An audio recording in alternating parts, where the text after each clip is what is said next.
Boa noite. Existe um Brasil de verdade formado por milhões de trabalhadores das mais diferentes classes sociais. Pessoas honestas que fazem do trabalho um instrumento de crescimento individual e coletivo. Mas existe o Brasil da mentira, formado por pessoas comprometidas com seus interesses pessoais. O Brasil da corrupção, dos desmandos e falcatruas. O Brasil da propina e dos negócios escusos. Existe um Brasil de verdade que tem nos professores e professoras, das creches até o ensino universitário, os grandes pilares de sustentação dos sistemas de ensino. Pessoas que acreditam na educação como única possibilidade de proporcionar dignidade ao ser humano. Mas existe o Brasil do rascunho, que finge investir na educação, mas faz do setor apenas um produto comercial cujo objetivo é o lucro. O Brasil que simula o acesso ao ensino através de decretos que não se sustentam na realidade. Existe o Brasil que faz do ensino o caminho para a liberdade e o Brasil que utiliza a educação como um véu a encobrir nossas mazelas sociais. Existe um Brasil de verdade que conta com profissionais da saúde fazendo da humanização no atendimento prática do cotidiano no contato com o sofrimento do outro. Mas existe o Brasil que esquece seus doentes nas macas, que desvia as verbas destinadas à saúde, que faz das filas por um exame ou uma cirurgia objetos de poder e negociatas. Existe um Brasil cuidando da saúde e outro alimentando as doenças. Existe um Brasil da justiça que busca a verdade e não admite a impunidade. Contudo, existe o Brasil que distorce as leis, protege os poderosos, prorroga prazos e destrói vidas, que solta culpados e prende inocentes. Existe o Brasil onde todos são iguais perante a lei e o Brasil onde a lei do mais forte ainda impera. Existe, enfim, o Brasil de verdade, celeiro do mundo, formado por pessoas alegres e pacíficas que tornam a ordem e progresso verdadeiras bandeiras do cotidiano. Mas ainda resiste o Brasil das meias-verdades, dos que enganam pela palavra e nas atitudes, dos que subvertem e maculam a nação. Hoje, 1º de abril, dia da mentira, ficam as reflexões. Que país é este? Em qual deles a gente realmente vive? Estamos começando mais uma edição do Hora da Verdade, nessa segunda-feira, 1º de abril de 2013, né, titulado aí o Dia da Mentira, e a gente fazendo o Hora da Verdade, para você ver como é que as coisas são um pouco contraditórias.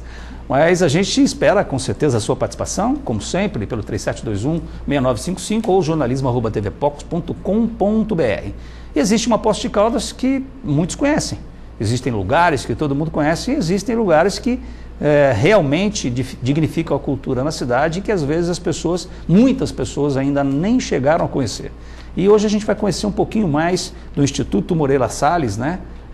Reconhecida Casa da Cultura aqui em Poços de Caldas, e para falar sobre esse tema, estão aqui com a gente, e é um prazer recebê-los, a Vera Castellano, que é a coordenadora lá do Instituto Moreira Salles, o professor Luciano Bernardino da Costa, que também é professor da PUC e é professor do curso de fotografia do Instituto, e também o curador do Instituto Moreira Salles, o nosso amigo Teodoro Carvalho Dias. E eles vão estar aqui com a gente e você participando deste programa, né? E até às 10 da noite a gente espera o seu contato e a sua presença. Bom, Vera, eu abri o programa aí falando tem um Brasil que a gente sabe que existe, outro que a gente também sabe que existe, a gente fica sempre vivenciando esses dois Brasis. E em Poços de Caldas eu falei que existe lugares que a gente conhece e que muita gente não conhece, por exemplo, a Casa da Cultura, que é o Instituto Moreira Salles. Isso realmente é verdade? Você acredita que, permitam você, que eu acho que é mais informal, que você acredita que realmente tem muita gente que não conhece a Casa da Cultura? Boa noite, obrigado pela presença. Boa noite a todos. Eu acredito porque eu sei que tem muita gente que ainda não conhece. Infelizmente, apesar de todo o nosso esforço de divulgação, de todo um trabalho desde que nós assumimos para que isso mudasse, é um pouco difícil você falar que você tem um público 90%, não tem. A área de cultura, como você sabe, é difícil você trazer o público. Mas a gente está aí para isso, para lutar, para trabalhar, para cada vez mais levar ao conhecimento de todos tudo de bom que a gente tem lá para oferecer. Então, na verdade, assim, porque tem muitos que falam às vezes, eu já escutei gente falando, não nos parece que a Casa da Cultura deseja divulgar-se na mídia. Isso também não corresponde à realidade, né? Não corresponde. À medida do possível, a gente faz essa divulgação. Muitos releases para a imprensa, né? Matérias, inclusive. Mala direta, até o boca a boca, telemarketing, a gente faz o possível. E então as pessoas realmente não conhecem a Casa da Cultura, mas por esses problemas decorrentes realmente da questão da cultura mesmo, que infelizmente às vezes... Um pouco é cultura, um pouco é comodidade. Eu já cheguei a ouvir que lá é longe. Você vê, a Rua Teresópolis, no Jardim dos Estados, hoje em dia não é mais longe. É centro da cidade. É centro da cidade. E tem pessoas que falam que lá é um pouco fora de mão, que deveria ser mais central, mas não é bem por aí não. São dificuldades gerais que a gente enfrenta, mas que não desanima não. A gente vai à luta. Aproveitando, vamos falar um pouquinho da história do Instituto Moreira Salles, e aqui eu convido também, né, a todos para a gente fazer um bate-papo aqui, né, que a gente vai se envolvendo nos mesmos assuntos.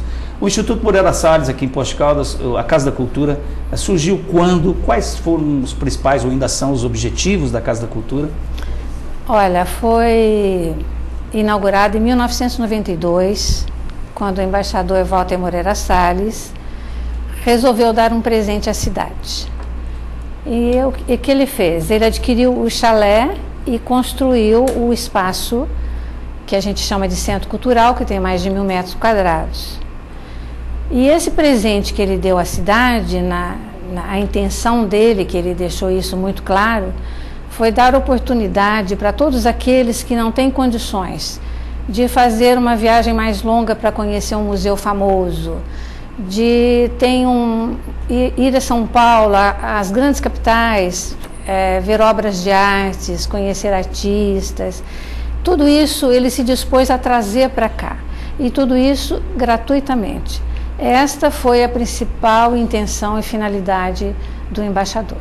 E, na verdade, o Moreira Salles, né, hoje que é o Banco Itaú, não é isso? Isso, Itaú. Então, o Moreira Salles nasceu aqui em Poços de Caldas, né? A história, pelo menos, registra um pouco isso. Você fala o embaixador? Não, eu digo o próprio... Não, o Instituto, né? É a primeira... Casa da moeda aqui, o primeiro centro cultural e todo o lado financeiro, né, de início de vida do embaixador foi aqui. É por isso que ele resolveu, vamos dizer, presentear a cidade justamente por essas raízes dele aqui. Ele tinha um carinho todo especial pela cidade. Bem, vamos introduzir aí no nosso bate-papo o professor Luciano, que também é professor do curso de fotografia, inclusive vai começar, e a gente vai ter espaço para falar aqui, a fotografia como investigação do ser, com o trabalho dos alunos da terceira turma do curso realizado pelo Instituto Moreira Salles, que tem aí o professor Luciano Bernardino da Costa, ele também é professor da PUC, né, na área da fotografia também. Professor Luciano, boa noite. A fotografia como investigação do ver. Explica para a gente um pouquinho esse título, que realmente ele é uma investigação. Eu vou fazer uma investigação do título. Boa noite, obrigado pela presença. Boa noite, boa noite.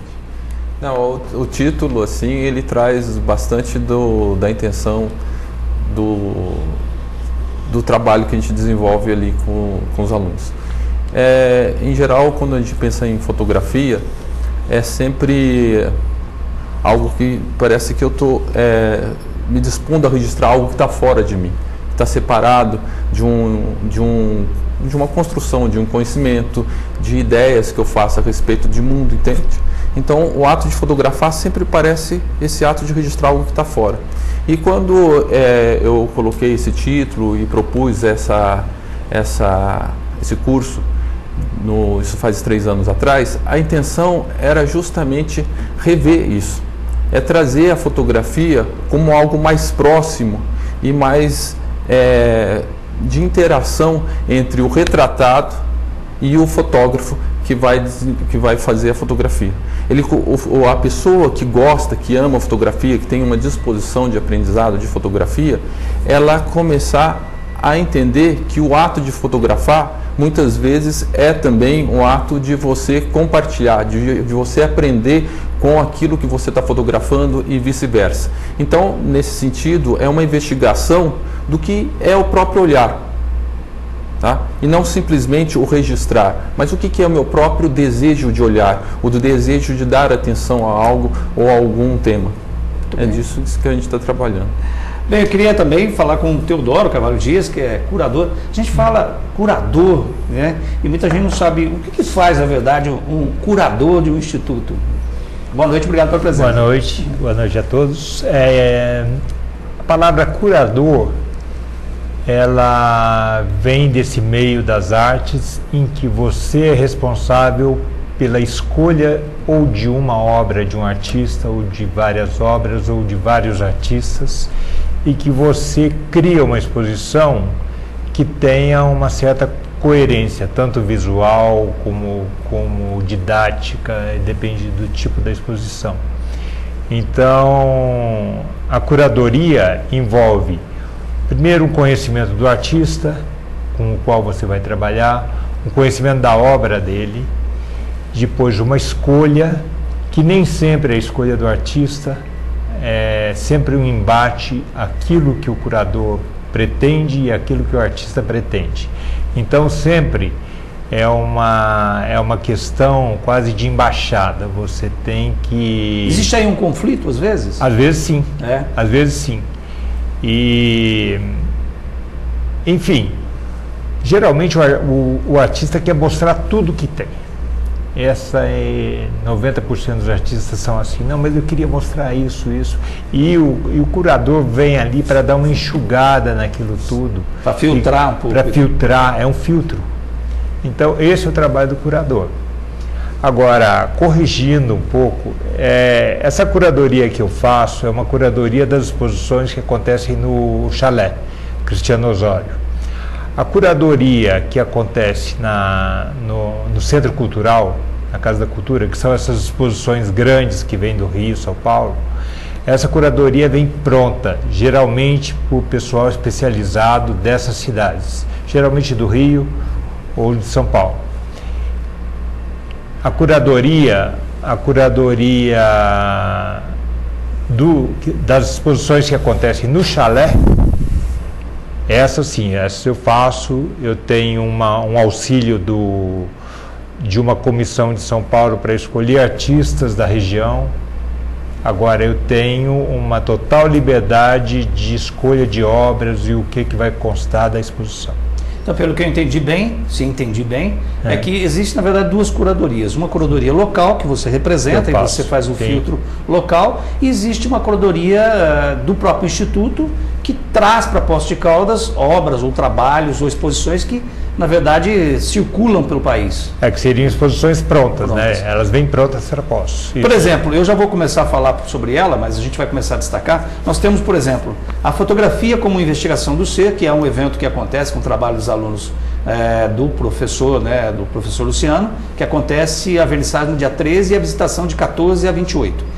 Esse trabalho, por exemplo, é uma curadoria local, por exemplo. É local, mas nesse caso a curadoria é do Luciano. Ah, a curadoria do Luciano. Do Luciano, porque como ele é o professor, então eu me entendi com ele que a curadoria deveria ser dele.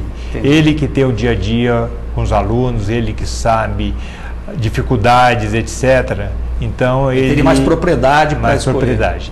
Quando é uma exposição que envolve um artista ou de Poços ou da região de Poços, aí nesse caso sim, nesse caso a curadoria seria minha. E além da fotografia como investigação do ver, nós temos também um olhar sobre o Cruzeiro, as origens do fotojornalismo no Brasil. Nós temos um livro aqui maravilhoso que, olha, você que está participando do Hora, né, já está participando, já está ligando, você que vai ligar, já vai concorrer ao final do programa a esse livro aqui, As Origens do Fotojornalismo do Brasil, um olhar sobre os anos 1940 e 1960, da revista O Cruzeiro. É um trabalho de fotojornalismo maravilhoso. Então vai ligando aí que ao final você pode ser contemplado ou contemplada com esse maravilhoso livro. Já já a gente vai falar um pouquinho mais sobre esses dois eventos e sobre os trabalhos realizados, sobre o funcionamento, enfim, da Casa da Cultura Instituto Moreira Salles aqui em Poços de Caldas. Não sai daí, já já a gente volta.